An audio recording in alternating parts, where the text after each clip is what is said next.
Good evening and welcome to another session of Fresh Natural Live. It's a Monday evening and we have a wonderful show tonight. Tonight I decided to do a simple informal discussion. I received an email from a friend. It was regarding a common herbicide, pesticide that many of you are aware of, glyphosate.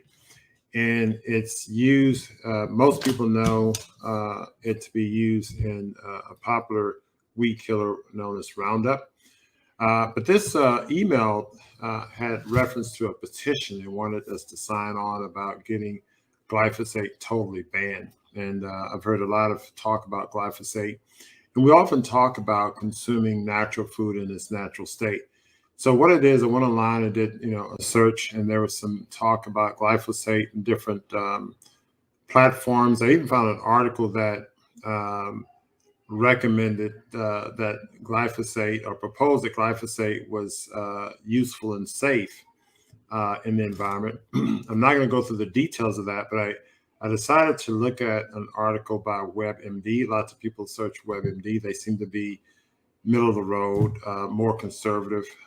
They tend to be more along the lines of what the standard industry recommendations are. So I thought they would be a good pseudo-neutral site. So we'll go through this basic outline by WebMD. Some of my colleagues have a little more insight into glyphosate than I do, and we hope to get some of their insight and recommendations. But I think it's going to be a fun discussion. I'm going to share my general thoughts, not just about glyphosate, but about chemicals and toxins in our food in general. So I think we need to not just so much focus on a single molecule necessarily, but also think about the broad scope of what we consume and how we consume things in our body. So stay tuned. It's going to be an interesting discussion tonight. I look forward to getting your feedback.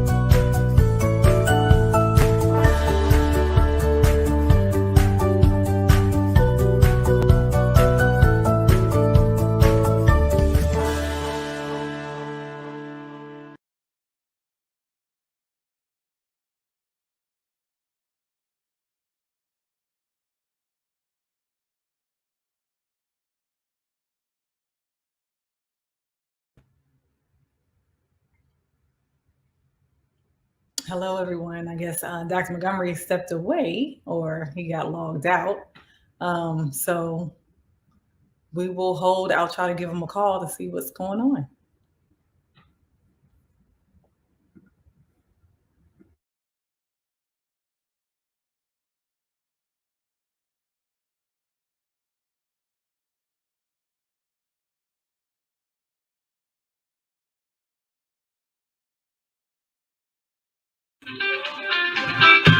Okay. Can you hear me now? Now I want Dr. Palmer. Dr. Palmer, can you say something? I'm having trouble with my mic. Yes, I can hear you. Okay, I can't hear you, so hold on 1 second. Let me change not my mic, but my speakers. This is the second time this has happened to me.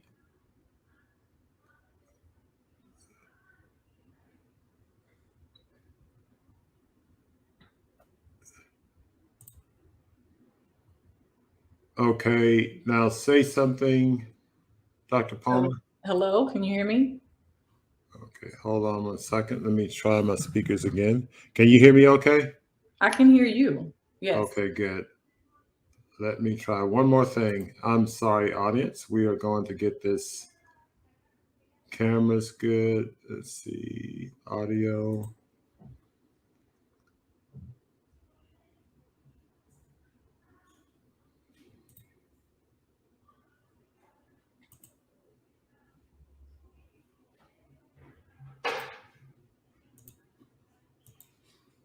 Okay. How about now, Dr. Palmer? I can still hear you. I think you just are having difficulty hearing me. Can you hear me? Yeah, I can hear you. It's coming through my other speaker, but you know what? We'll make it work. Okay. But you sound fine. Okay, good. All right, so I can hear you fine. So anyway, guys, sorry about the technical difficulties there. My speaker is it's not coming through my regular speakers. I'm gonna try one more option on the speaker. So communication speaker, that one's not. Let me go back to the default speaker. How about that, Dr. Palmer? You still sound fine. Yeah, I that don't, one's not working. So let me go back to this other, my secondary speaker. This is really weird because let me try this. How about that? still the same on this end, but I don't know what do I sound Okay. like. Yeah, I hear it's coming through my secondary speaker. That's okay. Everything's fine. Everything's okay. I'm gonna turn my phone off. So anyway, as I was talking about, we're talking about glyphosate, and what I want to do is start with uh, the discussion on WebMD. And many of you've looked online about glyphosate. There's a lot of information on glyphosate. There's some pretty good scientific articles. I've skimmed a few. But what I want to do is talk about the basic stuff on glyphosate. Dr. Palmer, I want to get your input on it. And I'd like to come up with a game plan for our audience in terms of how we should not only treat glyphosate, but how we should think about all of these chemicals that are used in our environment. So let's first talk about glyphosate. And the question I want us to raise or try to address is, should glyphosate be totally banned? So herbicides and your health. So where's glyphosate used? It's the world's most common. And let me just put this here. World's most common herbicides. One of the world's most common herbicides. Active ingredients are popular in weed control products like Roundup, Rodeo, Pondmaster. Many farmers use it during food production. It's often used on fruit and vegetable crops, glyphosate-resistant crops like canola, corn, cottonseed, soybeans, sugar beets, and wheat, planting lawns, greenhouses, aquatic plants, and forest plants. So pretty widely used. Now, I want to pause there because you have a chemical substance, and Dr. Palmer, feel free to chime in and interject at will. But what I want us to do is pause there. So, because I want us to not only look at just the nuances, because sometimes we have to back up and look at the forest and not just the trees. And so this discussion, I want us to use some level of common sense, because oftentimes we get into a lot of scientific minutia in talking about these things, and we lose sight of common sense. So I want to delve into this. But before we do this, I want you to hit the thumbs up, the like button. Please subscribe if you haven't had a chance to, and share this with anyone you think will benefit from this information. So glyphosate, used pretty ubiquitous in Roundup, Rodeo, Pondmaster, some common herbicide, weed control products. And it's used in fruit, vegetables, also corn. Corn is very frequently used. Cotton, we wear cotton, so it's the things we wear. It's also soybeans, sugar, beets, and whole wheat. Wheat is very common. So these are common foods. So there's a certain universal application of this weed killer. It's also in plantings, lawns, greenhouses, aquatic plants, forest plantings. So these are things that we come into exposure, we're exposed to in our so-called natural environment. And we often talk about the consumption of fresh fruit and vegetables, eating a plant-based diet. We talk about getting out in nature. We talk about grounding. We talk about, camping, etc. But you have to think about, those activities in the context of what's happening to those environments. So this chemical that's used to kill weeds and applied to this resistant to plant foods that are resistant to it is very common. So we're going to come into contact with glyphosate regardless of where we go, what we consume and where we go. So exposure to glyphosate in your lawn and garden, If you use the weed killer with glyphosate on your lawn and garden, you may be exposed to glyphosate by breathing it in, okay, getting on your skin, and getting your eyes. So you don't have to eat the grass. In fact, you don't have to walk on the grass barefoot. You can inhale it. And so it gets in the atmosphere. It can get on your skin, get in your eyes. Eat or smoke after applying it, and don't wash your hands. You know, your risk goes up. You eat or smoke after applying it, don't wash your hands. Your risk goes up if you touch plants that are still wet from it. If you're exposed to your eyes, skin, nose, and throat, and they get irritated. If you get in your eyes, it could lead to mild irritation or superficial corneal injury. So we already know that this is a toxin. So just by topical application, I remember, oftentimes, medication, other substances for topical use only, not oral use. So oftentimes things that are bad to ingest are relatively safe to use topically. But we can see here, just by application of this molecule topically, it has toxic effects. So we don't have to go into too much of the biochemistry of it. We know that the chemical compound has a toxic effect on you, even if it's applied topically. If you swallow, you may have increased saliva, burns, pain in your mouth and throat. It can cause nausea, vomiting, and diarrhea. In some cases, people with intentionally swallowed products of glyphosate have died. Okay, so already we get to this, but I don't think we need to have this line. We can see that if it's harmful topically, it can be very harmful when ingested. Now, in some cases, so that implies that there are a lot of situations where people get away from ingesting it and they don't die. To lower your risk, wash your hands and take off your clothes after you handle one of these products. So again, very toxic. I mean, the fact that you have to remove exposure for it. But the problem is that this is in all of our foods. And so even though if we ingest it at large amounts, we can die, if we ingest it very small amounts, there can be slow progressive damage to our bodies. You may also be exposed to glyphosate in your food. Many farmers use glyphosate products in their fields and orchards. They spray it on crops like corn and soybeans that are genetically engineered. So not only the foods genetically engineered, which may have some adverse biological effects, but toxic substances like glyphosate or sprayed onto them. And so they also spray on non-GMO crops like wheat, barley, oats, beans to dry out the crops so they can harvest them sooner. Okay, so here you're applying a chemical to dry crops out so they can be harvested sooner. That's an economic benefit, in my opinion. And so there you have something that's being chemically altered. So you're making a chemical alteration to something that's being genetically altered. So think of that. A chemical alteration to something that's being genetically altered. So it gets in the foods early in the food chain before raw food is harvested and brought to eat. So what foods have glyphosate? Well, you may have heard recent news that oat-based products like oatmeal cereals. How many people like to have their oatmeal in the morning? Or oat cereals or oats of different types, granola bars and snack bars have glyphosate. So these foods that are thought to be healthy, going to eat my granola bar, my oatmeal in the morning with my plant-based milk. I'll have my salad, but it's laden with glyphosate. In one report in California scientists and the World Health Organization, 43 of 45 oat-based products tested had glyphosate. Popular breakfast foods like Quaker old-fashioned oats and Cheerios have above average level.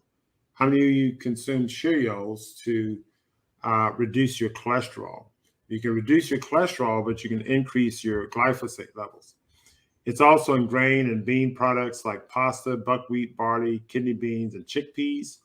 Some foods may surprise you, like avocados, apples, blueberries, cherries, cucumbers, dates, dried peas, garlic, lemons, olives, peanuts, pomegranates. So these are all plant-based foods. These things we recommend have glyphosate in them. There's an interesting question in the chat. Yes. Beta.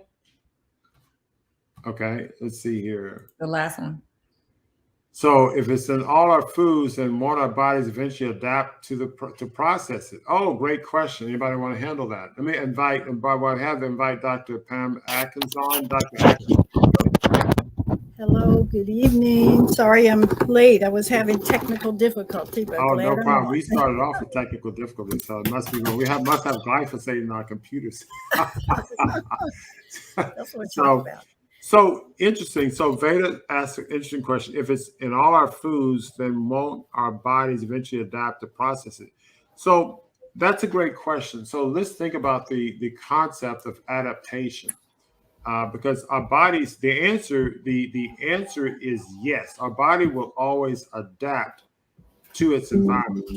Now, uh, adaptations can have different forms, and it's a great question because I'm going to speak to adaptations in general, and then I'll then zone in on the question as it relates to glyphosate. When our bodies are forced to deal with an abnormal circumstance, so I'm going to look at heart failure patients because I deal with lots of heart failure patients.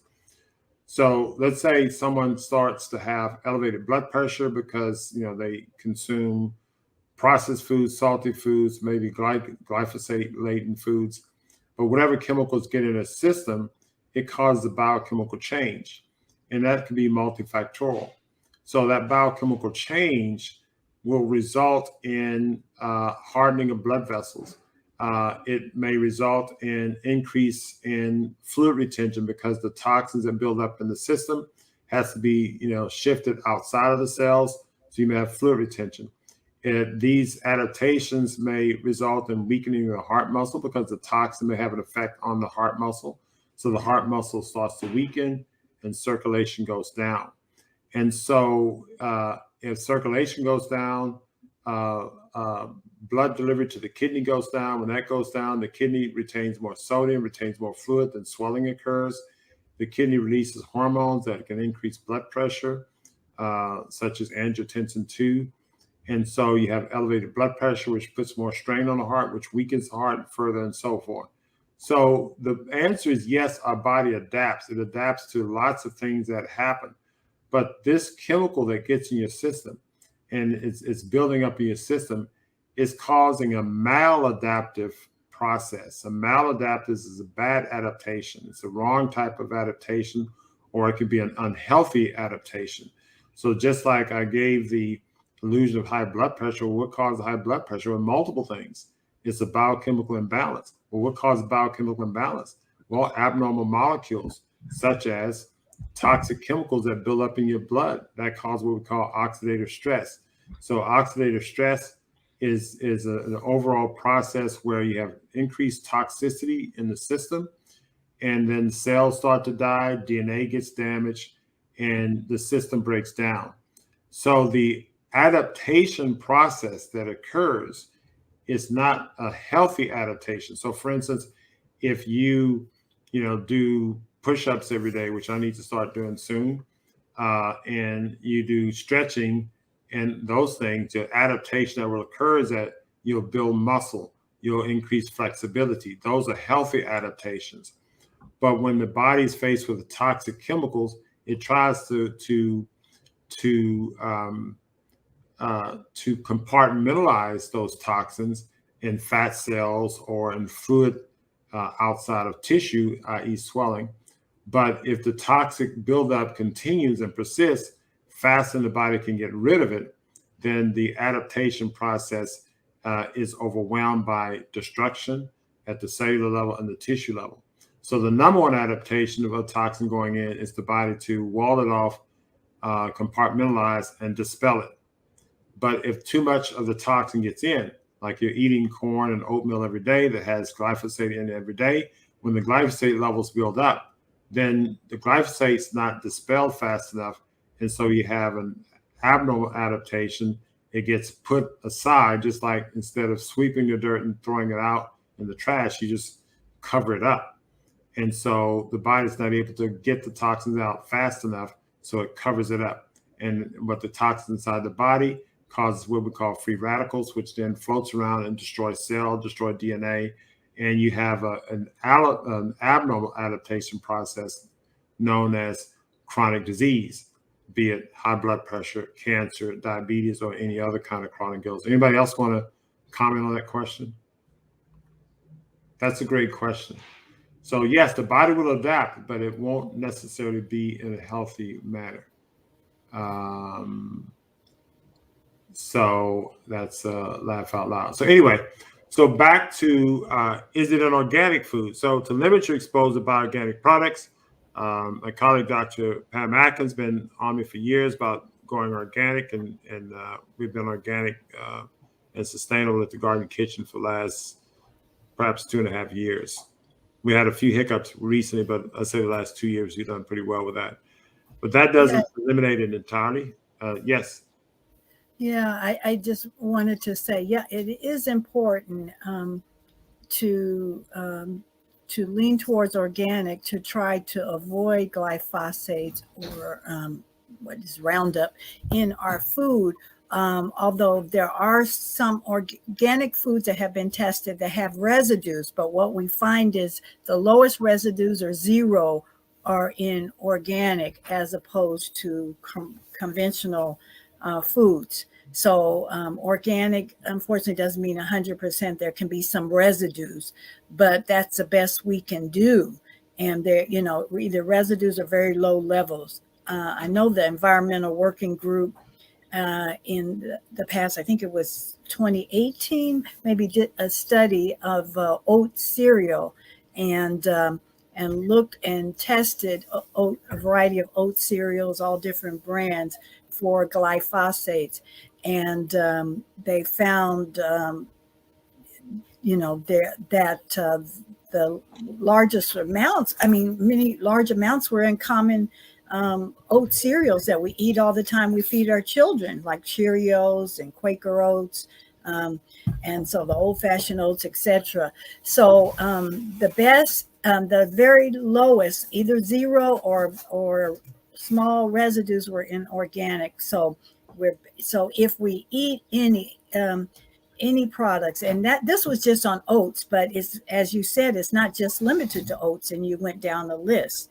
And I think there was another, I saw one list that had orange juice on there, different brands of orange juice as well.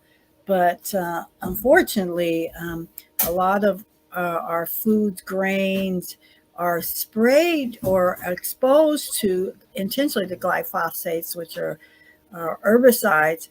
And, we don't always know the long-term effect, but it is now known that cancer is a concern, and liver hepatotoxicity is concerned. Liver,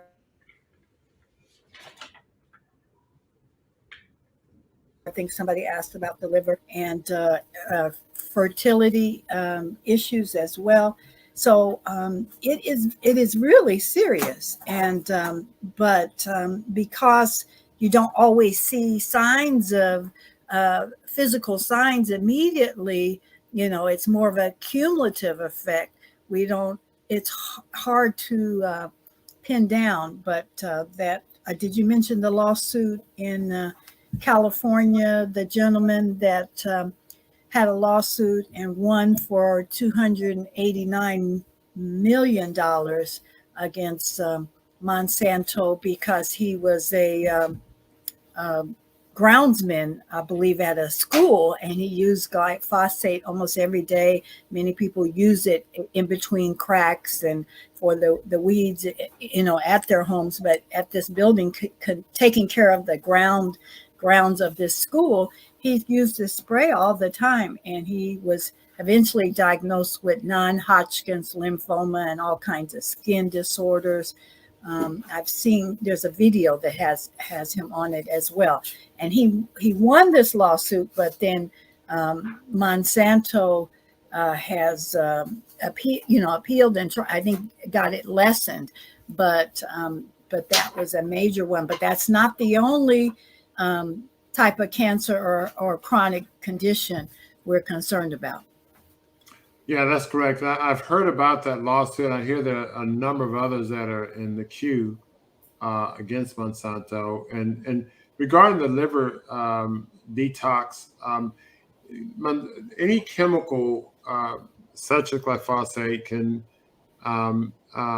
act as a toxin, and it can behave like a free radical. And free radicals create tissue damage, including liver tissue damage. So the answer to the question is that can it affect liver detox? It can, by just simply having a toxic effect on liver cells, even though it's not broken down by the liver, it's excreted in the feces, but the fact that it's in the bloodstream and circulating, it can have a toxic effect on any organ or tissue set, and so the liver is not necessarily spared. So yes, it can theoretically. So do glyphosates interfere with the liver's ability to remove toxin? If it impairs liver function, it does. So so to Catherine Welch, those answers to both of those is yes, it can. And I'm going to get to Veda's question next in just a minute, so you don't let me forget that one. Let me go through. So organic foods is one way to avoid it. Long-term health risks. Short-term exposure to glyphosate isn't something you need to worry much about. Now, we can think about that in a minute. Expert says it's less toxic than table salt, but its long-term risk may be of concern. Science is divided on how much risk is involved. Reports show conflicting results. And keep in mind that most studies involve animals, not people. Now, before I go to this laundry list, short-term exposure. Now, if this substance is involved, is in all of our foods that we're eating on a regular basis, then it's hard to imagine that we're dealing with short-term exposure because you're consuming these foods regularly. That's one. Two, it's in your front lawn. It's on, it's in cotton, so you may be wearing clothes that have glyphosate in it. So you have a situation where this molecule is ubiquitous in our environment. So short-term exposure is not, I think it's an irrelevant concept because, if it's all like short-term exposure to air. It's like, okay, short-term exposure, it's all over the place. And so I think that if that were the case, if glyphosate was only in one location, that you had to avoid that location, and if you came across that location, maybe it's a certain rare mushroom that has glyphosate, and you touched it, and you had short-term exposure, well, don't worry about that. But if you ate that mushroom every day, then you need to worry about that. Well, the problem is it's in the foods that we eat every day.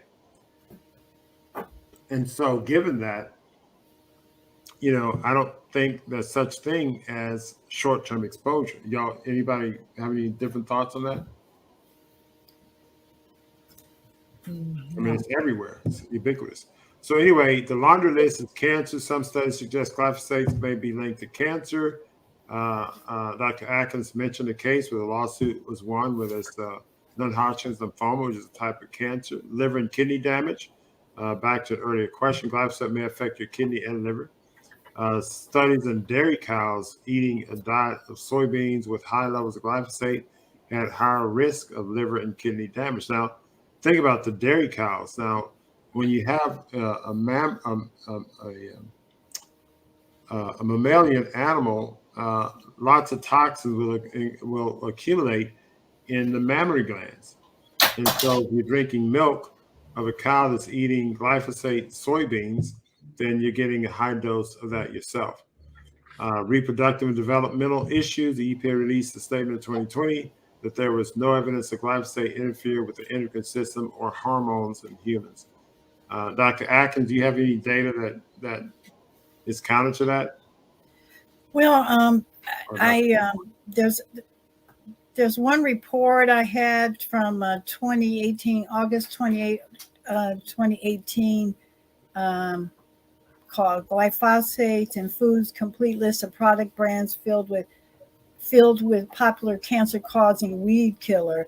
And but it lists the concerns about non-Hodgkin's lymphoma, liver. It's been is associated with kidney and liver problems, reproductive problems, birth defects. And I'll have to look at the references for this article, but this is a while back. This is in 2018. And I think we have to look at the source of when studies are done, who's funding it, because that can influence the results that we've seen before in some of our discussions. So if the certain food industry is funding it, it may not be as open or as full disclosure, and and maybe slanted in some way, unfortunately. But so we need to be aware.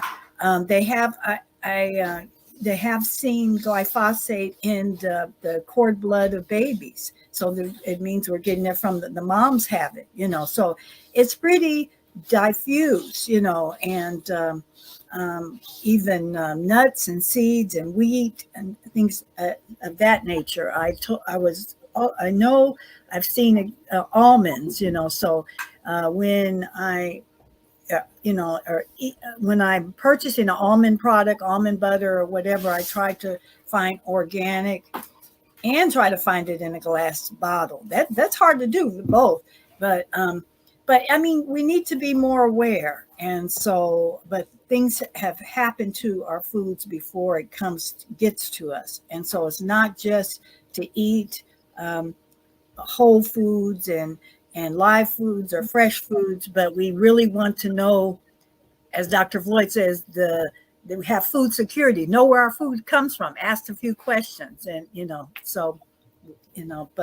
or research it. But unfortunately, this is the world we live in. Dr. Palmer, what's I'm hearing that cancer is among the leading cause of morbidity to mortality in young kids. What are you seeing in your practice? I mean, now I'm in general practice. In the hospital, I would see that more, but in general practice, I don't see it as much. But with the interesting thing about this is that the EPA sets levels of what's acceptable. And I think I saw somewhere that they use actually a 175-pound man to set these levels. So they're not even really taking children, women, pregnant women into consideration when they're kind of setting these levels. So, it kind of feels like the discussion that we had last week, where they are knowing that this could cause some harm, but let's just do it until we get enough lawsuits where we have to stop. Because in some of the information that I was looking through, it does say that the levels are much higher in children than their parents. So in the same family, when they've tested the children, their levels are higher than their parents in the same house. It is collecting more in children. As we know, children are still developing. Their organs are still detoxifying and doing the things they're supposed to do. Their brain is still developing. And so they won't put there is no level, there is no articles that are going to say that it absolutely causes a cancer, but the wording that they use is, I think, possible or probable carcinogenic is the wording that they use. So as you know, there is, I don't know the percentage of childhood cancers, but childhood cancers are increasing. And definitely the food, based on toxins being used in the food, can be a great contributor to cancers increasing in the pediatric population. Also, we are seeing some more non-alcoholic fatty livers and liver diseases in kids. Now, I do see that a lot because we're testing everybody's lipids, and I know some people in the hospital who work specifically in a clinic. They have a clinic that's dedicated just to that. And it's very busy. And so in trying to figure out what is causing this, we know that children are eating processed foods and junk foods that contribute to it, you wouldn't think that that would push it this far. And so toxins can also contribute, which may be what's pushing it over. So there are definite changes happen in the pediatric population. Nobody has said it's specifically glyphosate, but you know, if we have so much evidence, then you know it's hard to not think about it as a top contender. And I think, like Dr. Atkins said, the environmental working group has tried to ask that they stop using glyphosate, but those asks have been ignored.